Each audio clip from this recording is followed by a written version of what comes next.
Assalamualaikum warahmatullahi wabarakatuh. Terima kasih karena kalian sudah klik video ini. Selamat datang di channel Mari Berhitung bersama saya, Mama Maulana. Kali ini kita akan membahas trik jitu untuk menjawab pertanyaan bahasa Inggris menggunakan bahasa Inggris juga, tapi buat teman-teman yang merasa kurang dalam bidang bahasa Inggris. Oke, tapi sebelum itu, buat teman-teman yang belum subscribe, yuk subscribe dulu dengan klik tombol merah di bawah. Terima kasih teman-teman.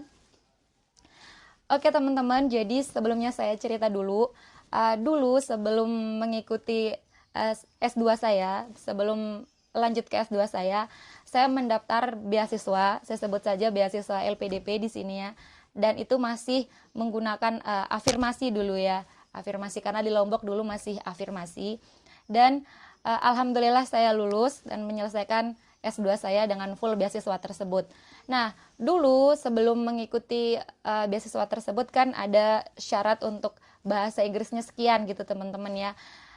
Nah, dulu saya benar-benar belum menguasai yang namanya bahasa Inggris dan mungkin sampai sekarang juga saya masih terus harus belajar tentang bahasa Inggris teman-teman. Tapi saya punya triknya untuk menjawab pertanyaan pewawancara yang tiba-tiba menggunakan bahasa Inggris saat itu, dan saya jawab juga menggunakan bahasa Inggris meskipun nggak sepenuhnya benar teman-teman ya. Dan dulu TOEFL prediksi saya itu cuma sekitar 300-an ya teman-teman ya, dan itu masih TOEFL prediksi, apalagi yang sebenarnya itu sebelum saya latihan, maksudnya sebelum saya mengikuti kursus dari LPDP teman-teman. Nah, bagaimana trik yang saya lakukan?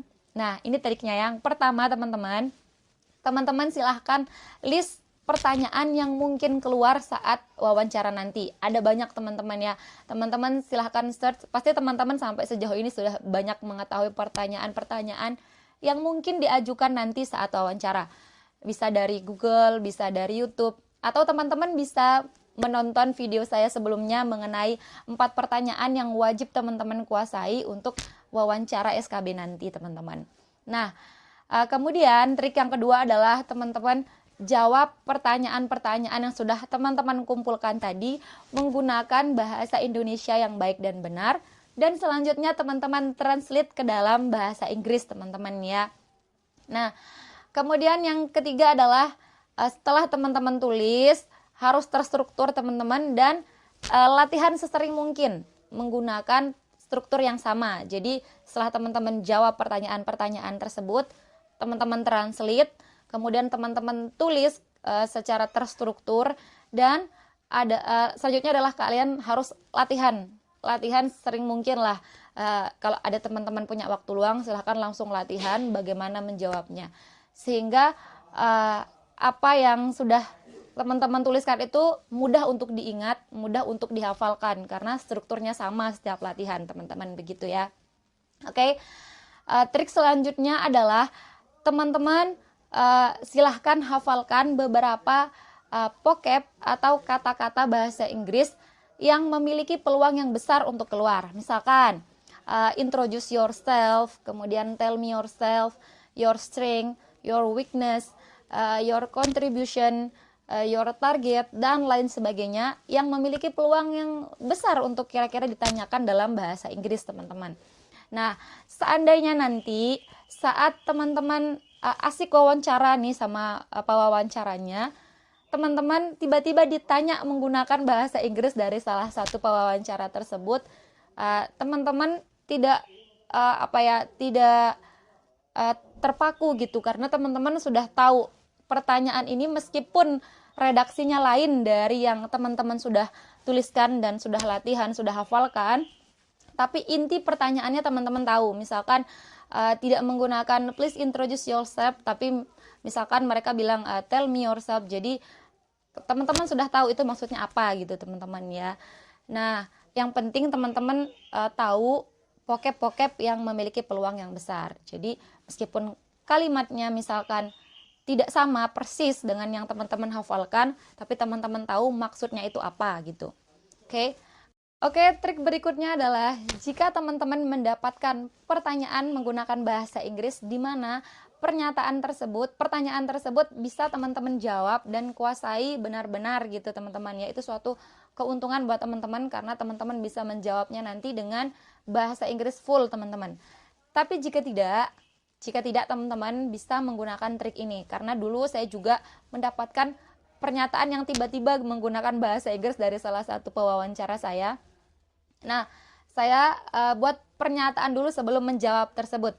Pernyataannya adalah, actually I'm not very good at English, but I'll try to answer your question in English too, teman-teman. Seperti itu. Jadi kita membuat pernyataan bahwa kita nggak benar-benar bisa berbahasa Inggris dengan baik dan benar, tapi kita berusaha untuk menjawab pertanyaan tersebut menggunakan bahasa Inggris juga, teman-teman. Jadi di sana ada nilai usahanya untuk menyelesaikan permasalahan yang diberikan, teman-teman. Seperti itu ya. Nah, kemudian nanti di pertengahan, kan teman-teman langsung jawab nih setelah memberikan pernyataan yang tadi. Tapi nggak bisa full ya, ada yang mungkin teman-teman nggak ingat. Misalkan teman-teman diberikan pertanyaan, please introduce yourself. Jadi teman-teman bisa jawab, okay, thank you for your question. Actually, I'm not very good at English, but I will try to answer your question in English too, teman-teman, begitu ya. Kemudian teman-teman langsung jawab, hello, my name is Lili Harnawati. You can call me Lili. I live in Lombok Timur. I live in Lombok, begitu teman-teman.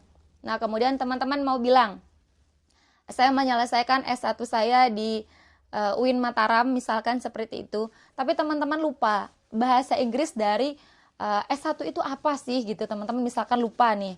Nah, teman-teman bisa menggunakan ini, I finish my S1, begitu. Jadi tanda kutip ini menyatakan bahwa teman-teman tidak tahu bahasa Inggrisnya itu, lupa bahasa Inggrisnya itu apa, tapi teman-teman bisa memadukan antara bahasa Inggris dengan bahasa Indonesia di saat teman-teman menjawab pertanyaan tersebut, teman-teman, begitu ya. Jadi tidak harus full bahasa Inggris ya, karena teman-teman sudah membuat pernyataan tadi ya, karena teman-teman berusaha untuk menjawab pertanyaan tersebut menggunakan bahasa Inggris juga. Oke, trik selanjutnya adalah teman-teman jangan terpaku terlalu lama ketika tiba-tiba diberikan pertanyaan menggunakan bahasa Inggris. Jadi langsung saja dijawab. Nanti misalkan di pertengahan teman-teman salah susunannya nih. Misalkan teman-teman mau bilang saya pekerja keras, tapi teman-teman nggak bilang hard worker tapi worker hard misalkan ya. Nah, tiba-tiba saat melanjutkan kalimat yang tadi, teman-teman baru ingat, oh maksud saya adalah hard worker, kenapa saya kebalik gitu dalam hati misalkan ya. Teman-teman bisa mengulang lagi kalimat tersebut, I'm sorry, I mean hard worker gitu misalkan ya, teman-teman ya. Itu contohnya saja. Nah, kemudian trik yang terakhir, teman-teman harus percaya diri dengan kalimat teman-teman. Jangan menunduk, jangan membungkuk ketika menjawab soal karena teman-teman mungkin tidak percaya diri ya. Jadi teman-teman harus tetap tersenyum, tetap tegak, kemudian jawab pertanyaan tersebut dengan singkat dan jelas, teman-teman ya, biar jangan terlalu berbelit-belit ke sana kemari. Padahal kita nggak benar-benar paham bahasa Inggrisnya apa. Jadi langsung saja ke intinya, dan kalau misalkan teman-teman ada yang lupa, silahkan padukan dengan bahasa Indonesia, teman-teman ya. Oke, seperti itu teman-teman video kita kali ini. Semoga bermanfaat buat teman-teman. Buat yang sudah tes, semoga hasilnya maksimal, dan buat yang belum, silahkan belajar lagi. Kesempatan untuk teman-teman belajar lebih banyak gitu, teman-teman ya. Semoga berhasil, semoga sukses.